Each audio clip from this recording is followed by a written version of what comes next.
We did Spotlight, Caitlin Bryson, Courtney Young, Rashawn Green.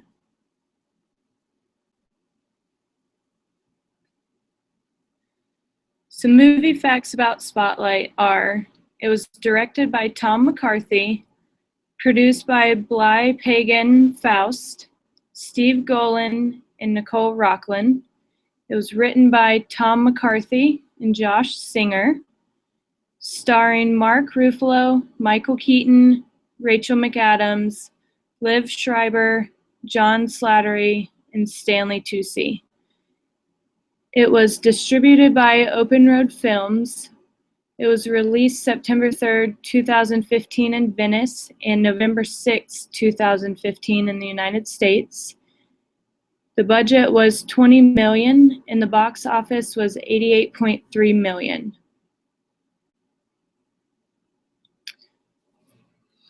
The movie starts out in the police station in the 1970s with the members of the Catholic Church coming in to be questioned about acts of sexual abuse. If you fast forward to 2001, then you are introduced to the Spotlight team on the Boston Globe. The Globe had experienced some cuts and lack of interest in newspaper due to the internet and new emerging technology. The paper then brought in Marty Baron as head editor-in-chief.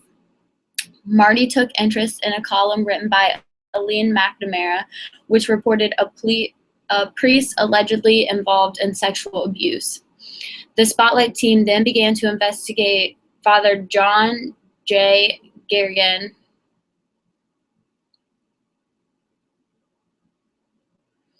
As the team investigated further, information grew.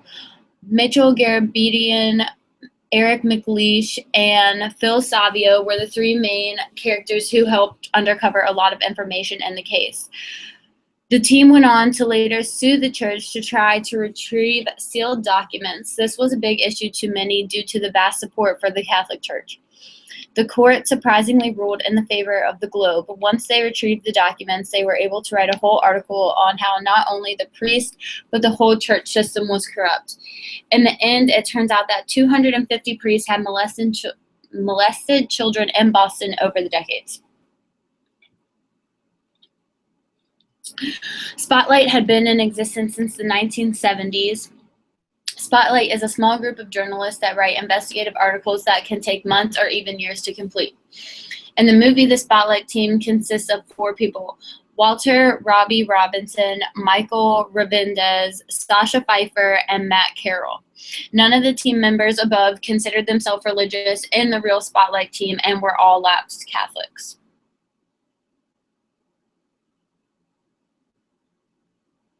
All right. So Walter Robbie Robinson was born January 13th, 1946 in Boston, Massachusetts. He was a reporter, editor, and the Spotlight team leader. He's a Pulitzer Prize-winning investigative reporter for the Boston Globe. He worked as a reporter, editor for the Boston Globe for 34 years. Now, his character was Michael Keaton, who was born September 5th, 1951 in Coraopolis, Pennsylvania. He has won a Golden Globe for his performance in Birdman in 2014. Michael Keaton has also appeared in many films, including Johnny Dangerously in 1984 and Beetlejuice in 1988.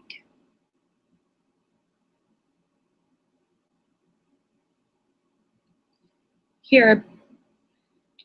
So next we have Michael Resendez, who was born in Bangor, Maine. He is a Pulitzer Prize-winning investigative reporter and a political writer for the Boston Globe. Mark Ruffalo played his character in the movie, and he was born November 22nd, 1967 in Kennesaw, Wisconsin. He played the Hulk in The Avengers in 2012. He also has directed and co-starred in Sympathy for Delicious in 2010, which won the Special Jury Prize at the Sundance Film Festival.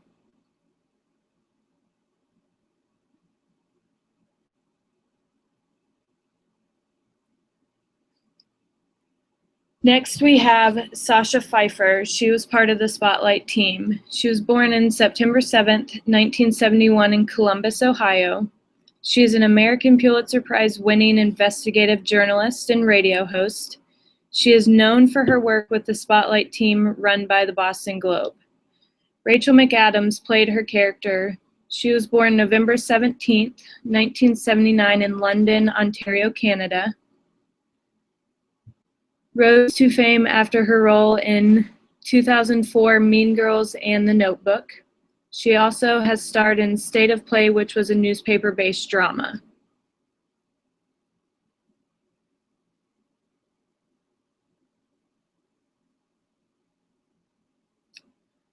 Next, we have Marty Baron. He was born October 24th, 1954 in Tampa, Florida. He is a journalist as well as he was the editor for the Boston Globe from 2001 to 2012. Currently, he is the editor of the Washington Post since December 31st, 2012. We have Liev Schreiber, who was born October 4th, 1967 in San Francisco. He is currently the star of Showtime Ray Donovan. He has starred in 3 Scream movies, Salt with Angelina Jolie and The Butler. He was nominated for a Tony in 2007 for his role in Talk Radio.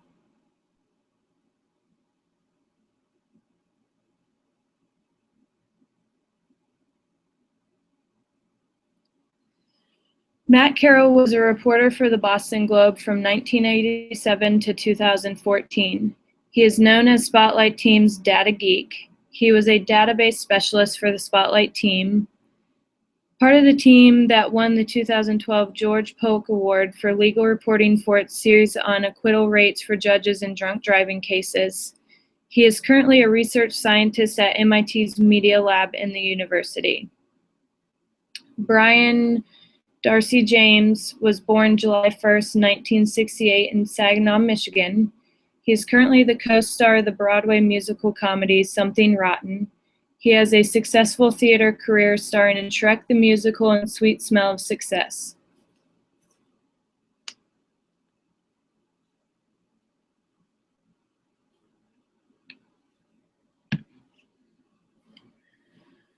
Ben Bradley Jr. was born August 7, 1948 in Manchester, New Hampshire. He was an assistant managing editor, an American journalist and writer. He's a reporter for the Boston Globe for 25 years. He supervised the Pulitzer Prize-winning investigation into sexual abuse by priests in the Boston Archdiocese. John Slattery was born August 13, 1962 in Boston, Massachusetts. He began his acting career in 1988. He made his name as Roger Sterling in AMC's Mad Men. He has also produced and directed the movie God's Pocket.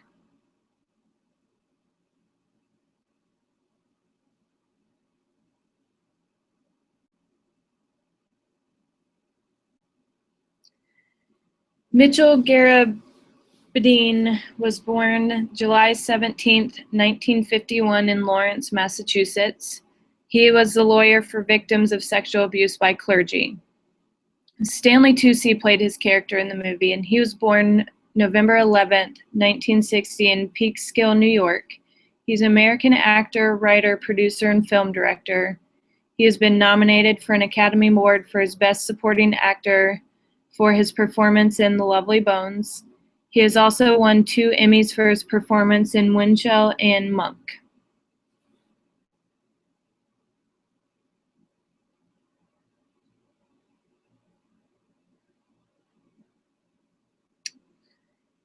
Eric Madesh was born October 31st, 1952 in Boston, Massachusetts.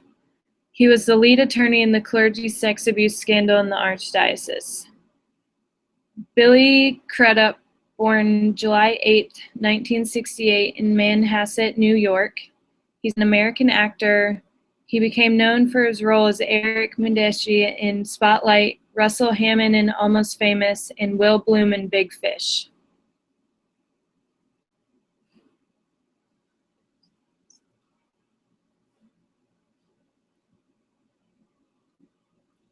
Cardinal Bernard Law. He was born November 4th, 1931 in Torreon, Mexico.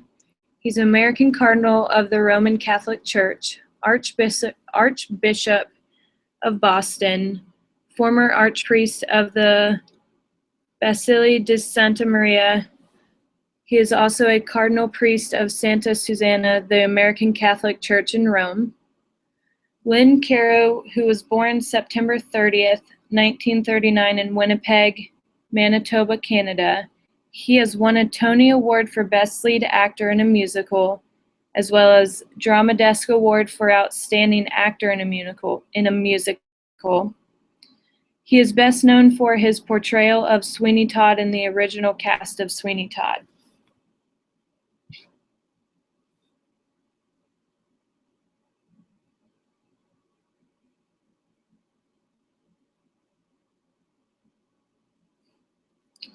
Phil Saviano was the victim that was portrayed in the Spotlight movie. He was born November 28, 1961 in East Boston, Massachusetts. Neil Huff was born in New York City, and he is known for the Grand Budapest Hotel.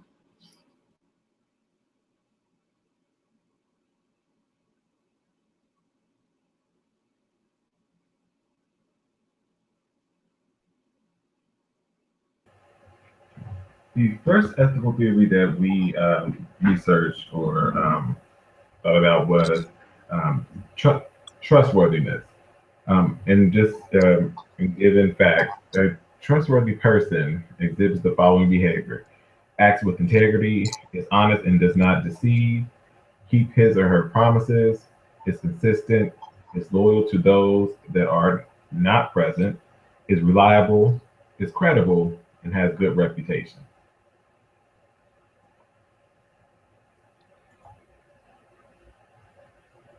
To establish trust, a person must exhibit things like loyalty, honesty, assurance, and possess a variety of characteristics, some of which being just honest, basically. There were multiple instances in the movie that display abuse of trust, beginning with the priest John Gagan. He was American Roman Catholic priest in Boston Archdiocese of Massachusetts. And with any person in that power, we invest ourselves into the church, into that congregation, and expect in return some type of deliverance from God, whether it's through monetary, whether it's spiritual, whether it's just guidance, period. So with his platform, he deceived everyone by holding his position as an upstanding, honest guy carrying out the Lord's work. He sexually abused kids and went unpunished for years.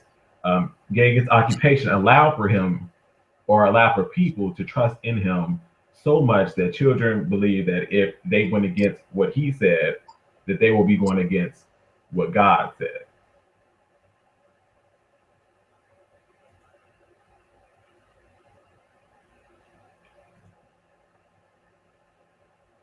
One of the victims of the film we were introduced to was Joe Crowley. The priest was Paul Shanley, who actually molested him. Paul Shanley preyed on the fact that Joe Crowley was having a complex with his sexuality, whether he wanted to be with a male or female.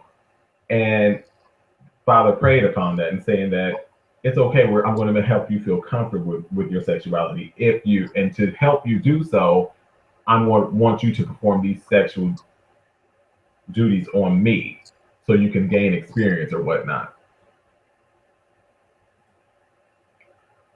Ethical theory continued for trustworthiness. Again, Patrick, he trusted John Gagan when his father passed away. John Gagan came to his home and to comfort his family, took Patrick out for a day for just take him out on ice cream. And at that point, he was taken advantage of by Father Gagan in his most vulnerable time when his father passed. Phil Saviano, he was a well-known character in the film. He was depicted, or he was a victim of David Hoadley, who Phil was raised in a lower home area of Boston, so of course you feel inferior to others. You know, you feel like you don't have much. So when someone in that position or that platform pays attention to you, as he expressed, you know, he didn't second guess it. He thought it was the greater good. It was, you know, God speaking to him and guiding him through his troubled time.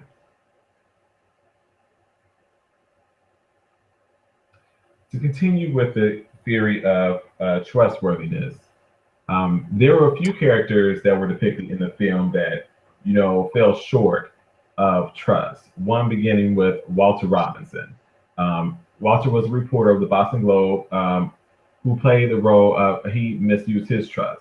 He was given, throughout the film, there were multiple people saying that there were documents sent to the Globe, but nothing came of it. It was as if he, and it was a response that was given to Phil was that he was uninterested. So in that case, it was as if he just didn't care. Eric McLeish, the attorney, stated that he sent information along as well with a list of the priests that were molesting kids, hoping for an investigation, but nothing came of it. It was later discovered that Walter was the recipient of those leads, but never pursued it. At that time, Walter did not act with integrity. He was unreliable and he was disloyal. This here is a clip that we will play you.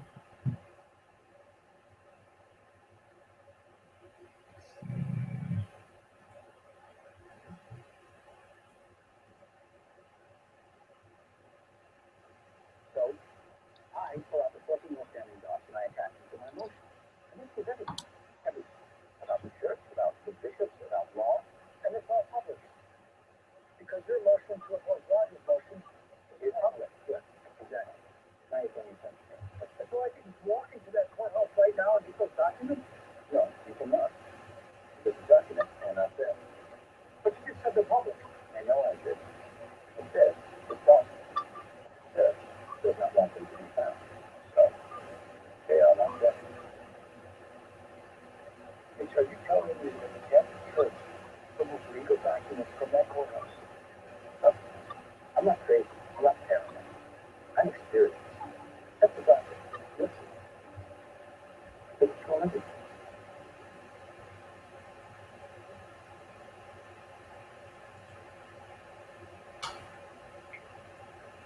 Referencing back to what Courtney said about how the court was in on and how the court was corrupt as well.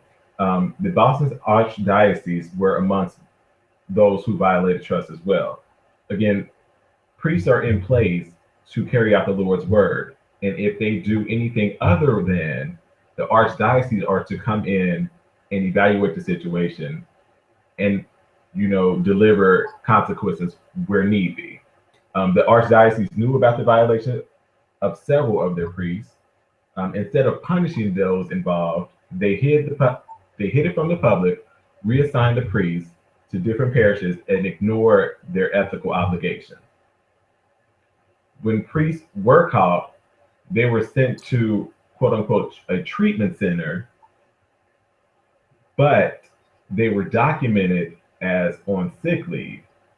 Therefore, not only were they not being trustworthy, but they were abusing their power and tampering with documents. And again, they were not only tampering with their own recording documents, but the court documents as well.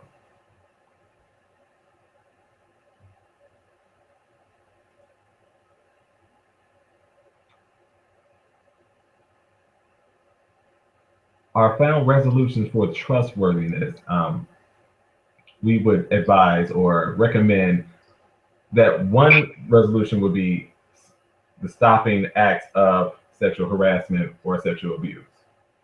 It's kind of hard to do. Really, it starts with the person who is, you know, initiating those thoughts. But if we can somehow reduce that, change our frame of mind, counseling, whatever that may be, then those are avenues that should be pursued. Um, Believe and trust the people until they give you a reason not to. In this case, in the film, it was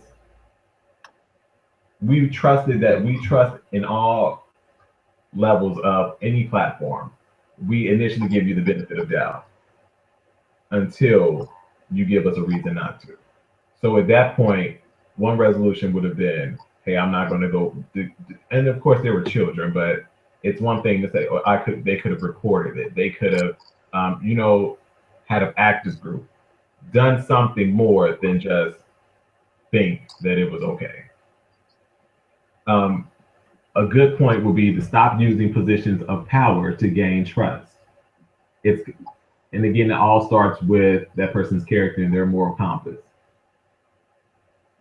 And if you say you're going to do something, make sure you follow through with it. This is about commitment. This is about, being the man of your word or woman of your word and not turning your back for, you know, your own pleasure or take advantage of people just to benefit yourself.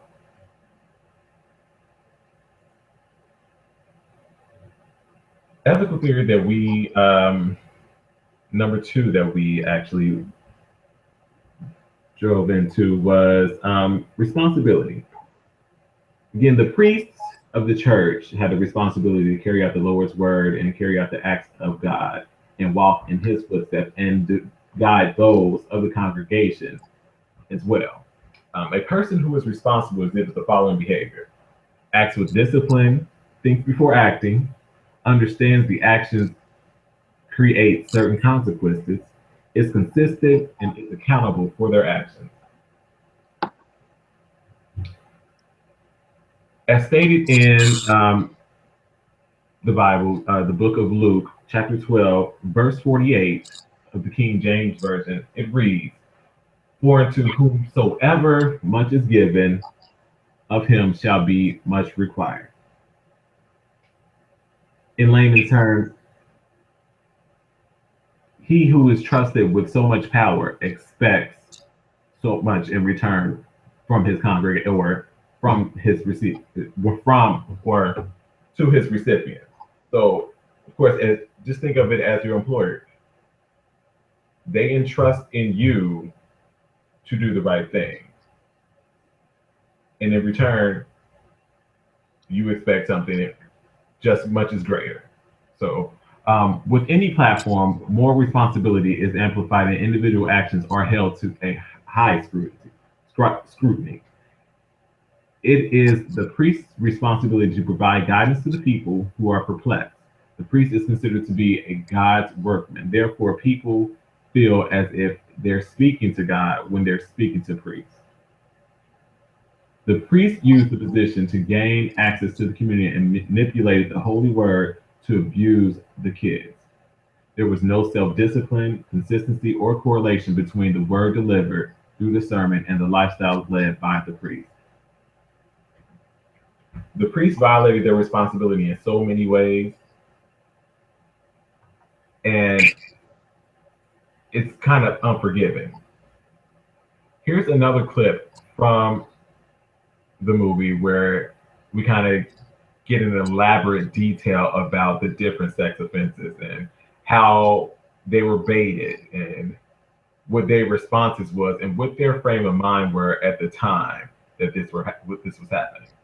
This is a clip of Phil Saviano with his first interview with the Spotlight team.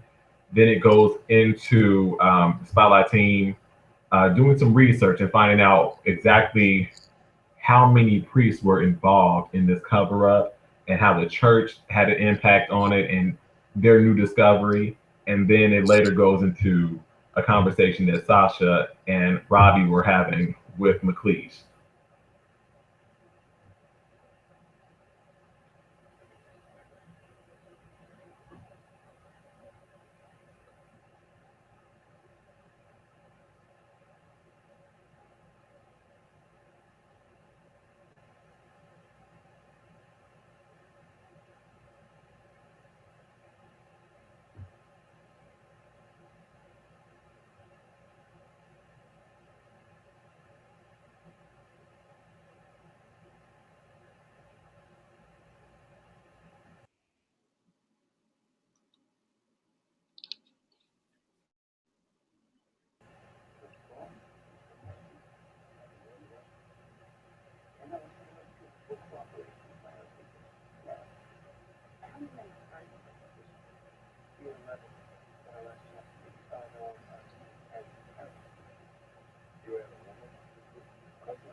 was my first major finding.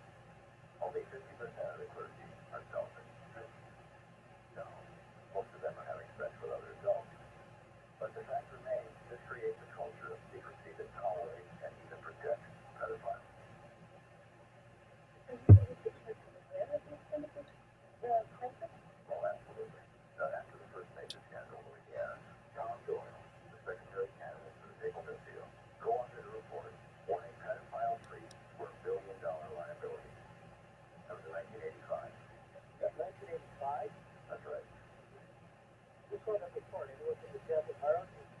I sure was. Doyle tried to introduce the report at the National Conference of Catholic Bishops. In fact, Cardinal Law initially helped him on the report, but then he backed out and shelved it. Richard Rogers here.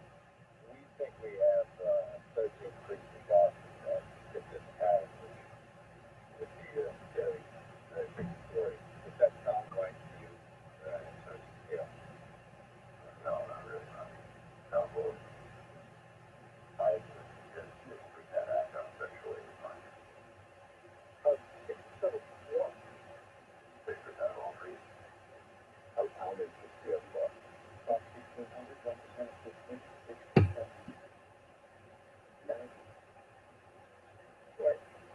Right. 93. Is that possible? Oh, that's a fair point. Yes. That would certainly be in line with my finding.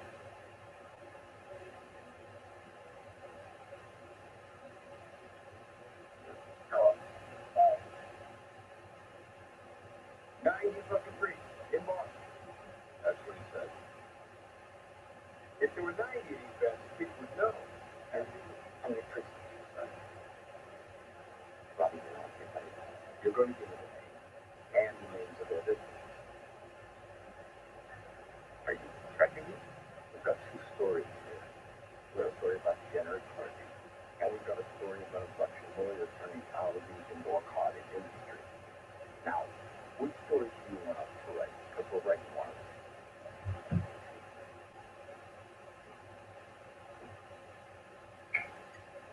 As we see in this piece, the Spotlight team was very surprised and very shocked at the facts that were given to them about, percentage of priests that were molesting children. Also, above that, it was depicted in this film that not only did they go against the law of, rape and molestation, but they fell short on their responsibility that they vowed to celibacy and obedience and even service to the community, which is above all things the most important, in which the priest promises to serve the people of the parish, in which he serves by carrying out his ministry faithfully and by example of his life and word.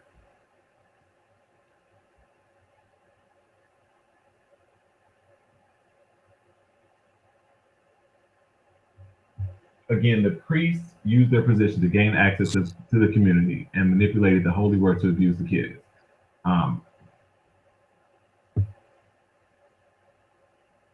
Our last theory, or for the movie that we discussed, was respect. Respect for our brothers or sisters or whomever it may be, whoever we come into contact with. We discovered there was some violation of respect in the film. A person who is respectful exhibits the following behavior: is open and tolerant of differences, is considerate and courteous, deals peacefully with anger, disagreements, and or insults, uses good manners, and treats others the way they want to be treated. Above anything else, treat others the way they want to be treated. I think that's the most important.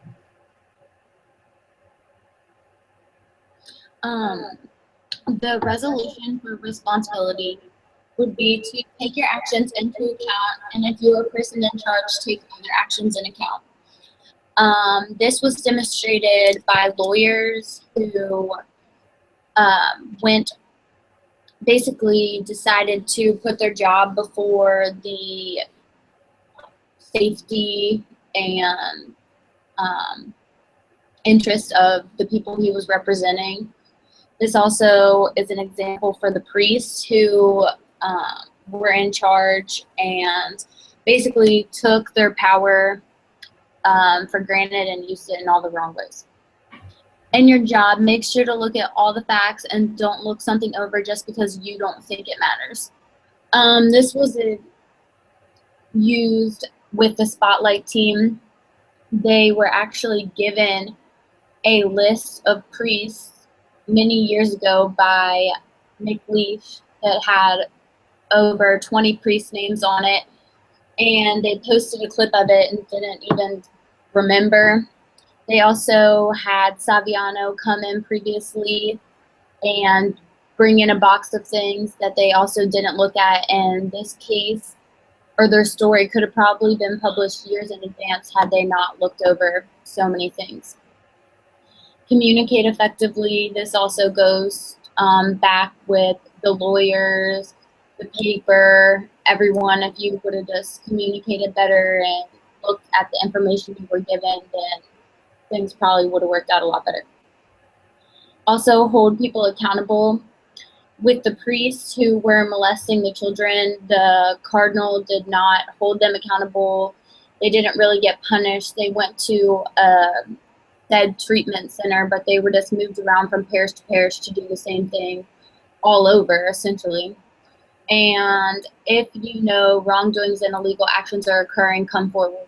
This, with the lawyers, a lot of them knew it was happening in these secret meetings, and they decided to just let it get covered up. Also, a lot of families knew it was happening, but because the Catholic Church had such an influence on the community and such a role, no one wanted to speak badly of them, so a lot of people just kept their mouth shut.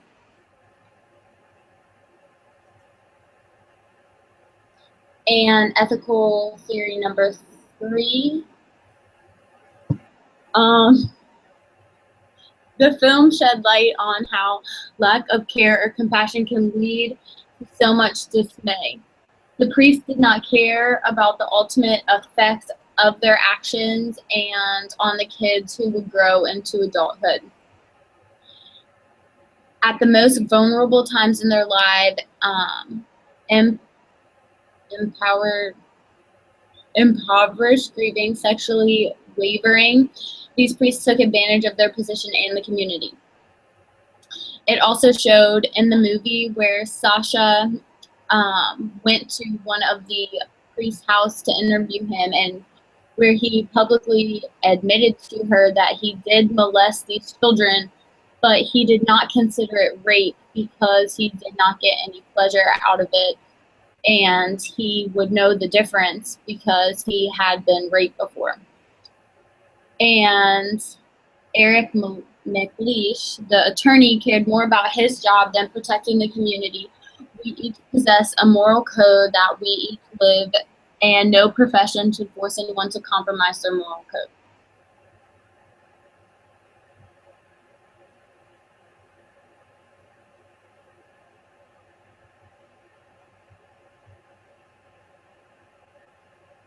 We got laws. This is it. So this is law covering for one thing. There's another 90 out there. Yeah, I mean, we'll get that story when we get it, but we got to go to the top. So I'm not going to rush the story. But we don't have a choice, Bob. If we don't rush the place, somebody else is going to find these letters and butcher the story. Joe Quimby from the Herald, and that's a pretty good courthouse. Right? What? Why are we hesitating? Barrett told us to get law. This is law. Barrett told us to get the system. We need the full scope. That's the only thing that will put an end to it. So let's take up the bed and let him show. We'll take it to bed when I say it. It's time, Robbie. It's time. They knew, and they let it happen. 2 kids. Okay? It could have been you. It could have been me. It could have been any of us. We gotta nail these scumbags. We gotta show people that nobody can get away with it. It's not a priest or a cardinal or a freaking pope.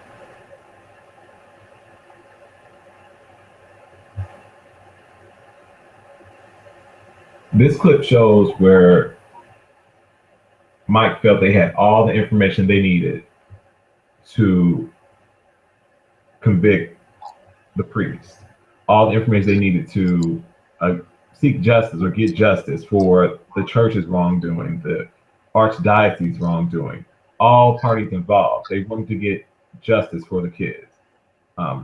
Although we agree with Mike, his delivery was disrespectful. He was compassionate. He was very compassionate about the investigation and really wanted justice for those victims. Such compassion is great and is often needed in the workforce. However, such attitude and aggression can create a hostile work environment.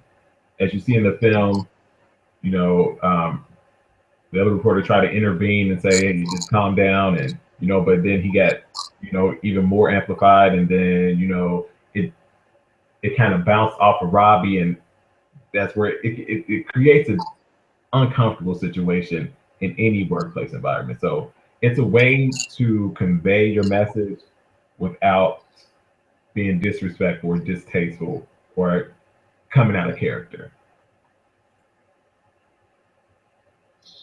Theory number 3, respect revolution. Don't put your status or reputation above the common good of the community or others. This mostly happens with the lawyers, where they put their job or their reputation or their status. They didn't want it to come out that they knew about these cases and didn't really do anything, or it was easier for them to just have the secret meetings with the church and resolve it that way. Treat people with different ideas fairly.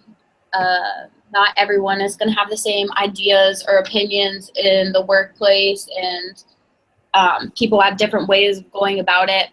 This was mostly demonstrated when Marty came in as editor from Miami, and he really wanted to get this case noticed by the public and in the paper. And it was so foreign to them to even think to sue the church to get the documents, because in the North and in Boston, the church was so highly respected that it was really frowned upon to go against them. So it was different to see his different ideas or theories. Don't settle and stick up for what is right. Spotlight did that when they investigated in the case. They just wanted to make it bigger and bigger and to take down the whole system and not just feature individual cases. They really wanted to let people know and to solve the problem. Do no harm to others physically or mentally. This demonstrates the molestation. It demonstrates how the church targeted low-income families. Mentally, they just wanted to rely on someone or depend on someone, feel like someone was there for them, and they took that for granted and used it to their advantage.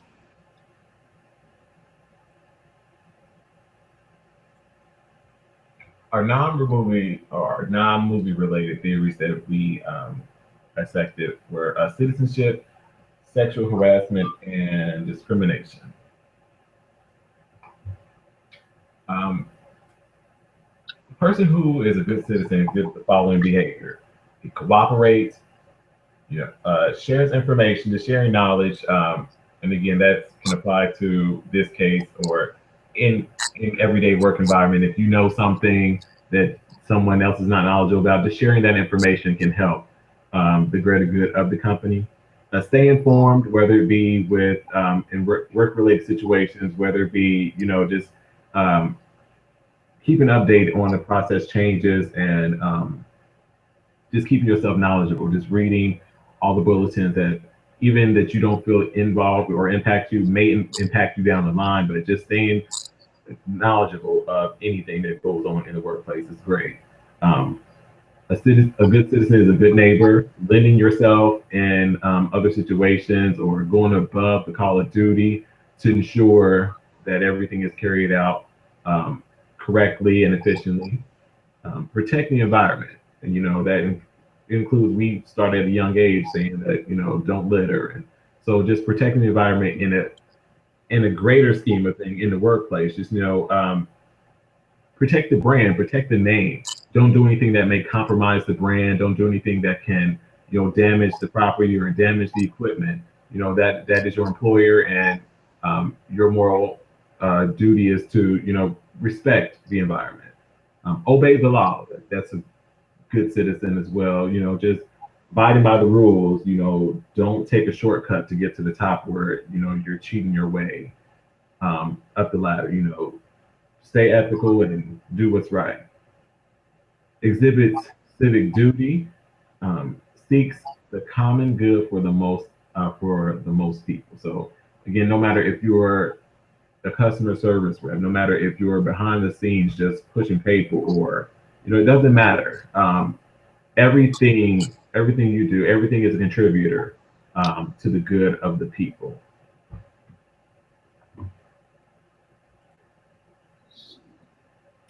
While researching, I focused on the lack of citizenship that was found in the Flint water crisis case. Gross negligence played a major role in the Flint water crisis.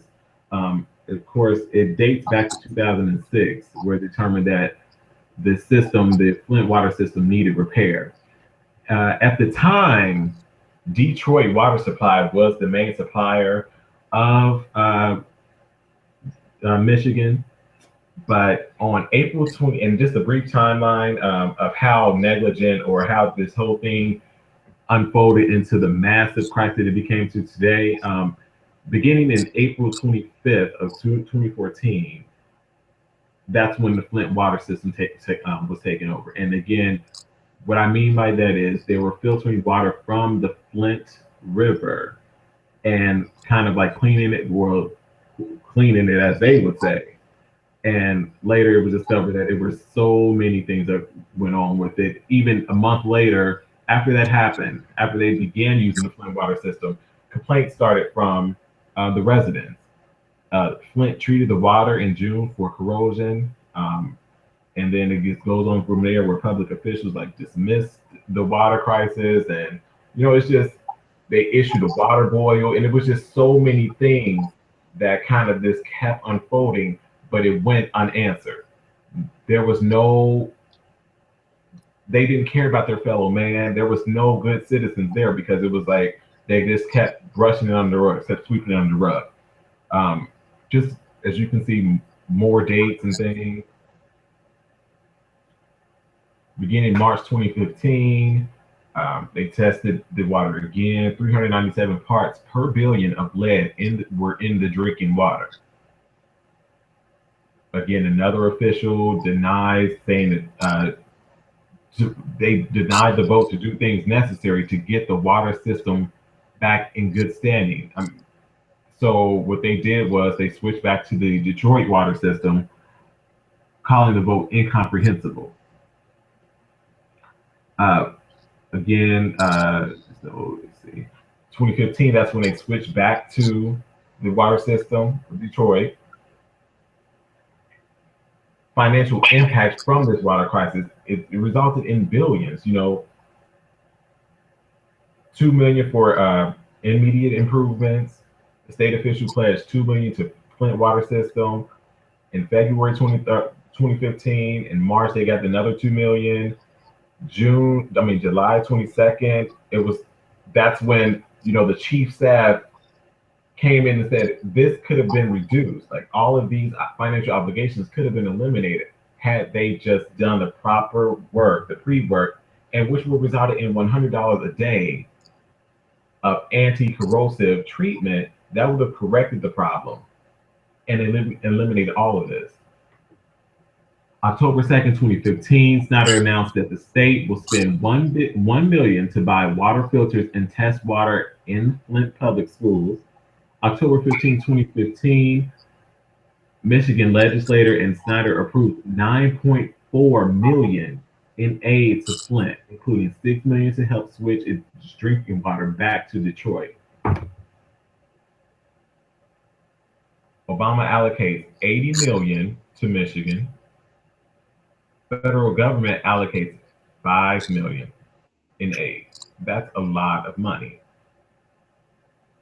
To piggyback off of that, some of the other impacts and casualties, of course, after everything unfolded, there was resignations that were handed in, and people stepped down to try to save their reputation, but it was too late. The damage has been done.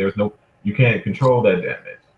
So, and to date, there were 10 deaths resulting from the city water tied to different diseases, and 87 total cases.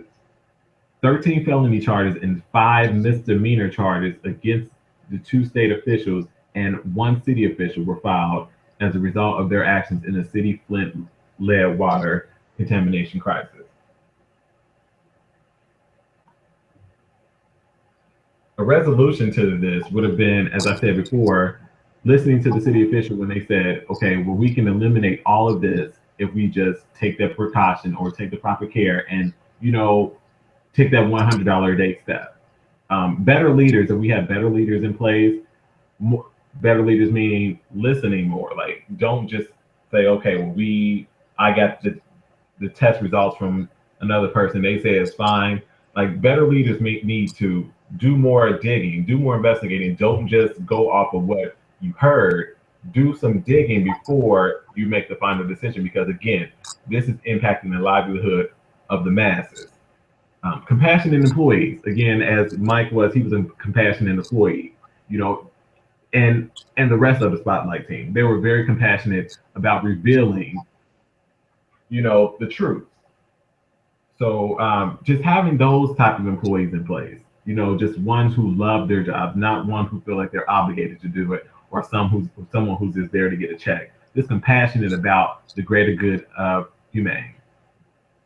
Community activists, I think that, again, with the complaint of the water contamination, I think it really could have been noticed, or it really didn't have to get to the point where it did had there been more community involvement. Had they band together and, you know, maybe did a sit-in, or, you know, I don't know, whatever tactic they may be, maybe throw the water into public officials' faces. I don't know.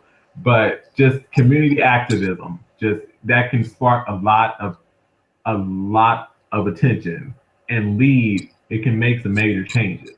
So those are the resolutions that I think would have best fit the situation. All right, next we have sexual harassment. According to the U.S. Equal Employment Opportunity Commission, sexual harassment is a form of sex discrimination that violates Title VII of the Civil Rights Act of 1964.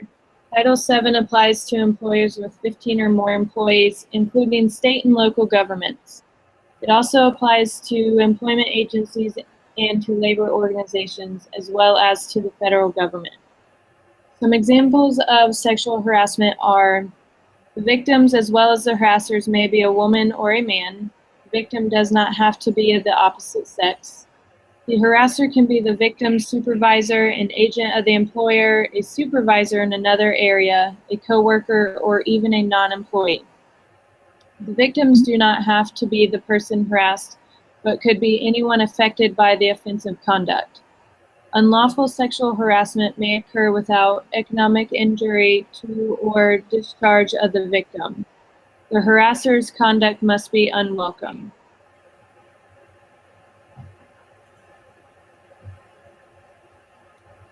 Carlson versus Fox News. The cable news world is currently involved in a sexual harassment scandal. Gretchen Carlson, who up until recently was an anchor for Fox News, is suing the channel's CEO, Roger Ailes. He has accused him of firing her for refusing his sexual advances. Gretchen Carlson has worked for Fox for over a decade. She was crowned Miss America back in 1989, as well as she is a Stanford University graduate. Gretchen Carlson is suing Roger Ailes personally, not the company Fox News. She is accusing the CEO for oogling her, making sexual remarks to her, and ultimately firing her for failing to engage in a sexual relationship with him. Carlson quoted him saying, "I think you and I should have had a sexual relationship a long time ago," adding that sometimes problems are easier to solve this way. A resolution for this specific example is Roger Ailes has resigned from his role of chairman and CEO of Fox News Channel and Fox Business Network, as well as his role as chairman of Fox television stations. Rupert Murdoch will assume the role of chairman and acting CEO of Fox News Channel and Fox Business Network.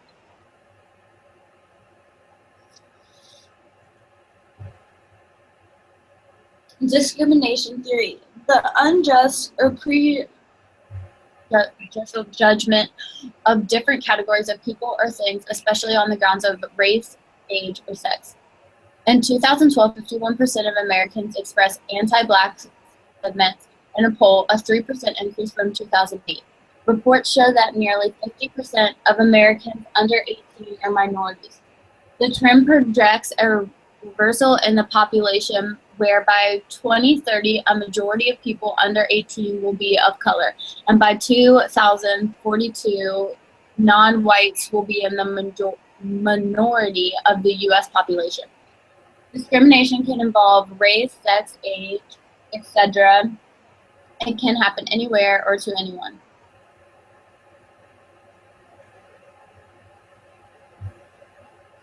In January 2011, Mia Macy was told that she would be given a position in the laboratory at the Bureau of Alcohol, Tobacco, Firearms, and Explosives.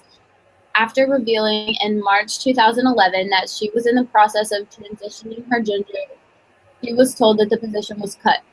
Later in the year, she learned that it had been rewarded to someone else.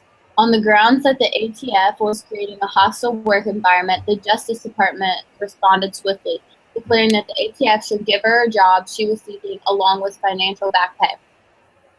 I believe that any type of discrimination is terrible. Making people feel bad about who they are and bullying is unacceptable. I'm glad the issue has been receiving more attention and working towards being resolved. Resolutions. Don't judge someone just because they look different or act different than you. Don't make judgments about someone before getting to know them, and put yourself in other people's shoes.